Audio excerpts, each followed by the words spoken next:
بص يا باشمهندس، العلبه دي مقطوعه من تحت والعلبه فاضيه من جوه.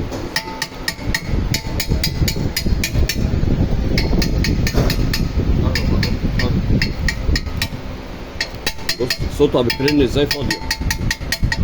وهنا بص فيها شرخ بسيط الحته دي كده. وقف.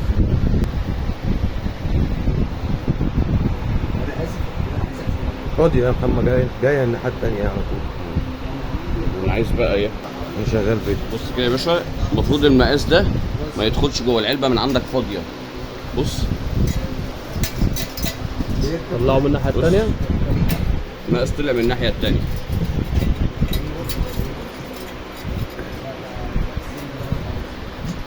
بص ادي المقاس بدايته اهو، وطالع من الناحيه التانيه. هنا فاضي. العلبه دي اتقصت منك واتاخد علبه البيئه اللي فيها.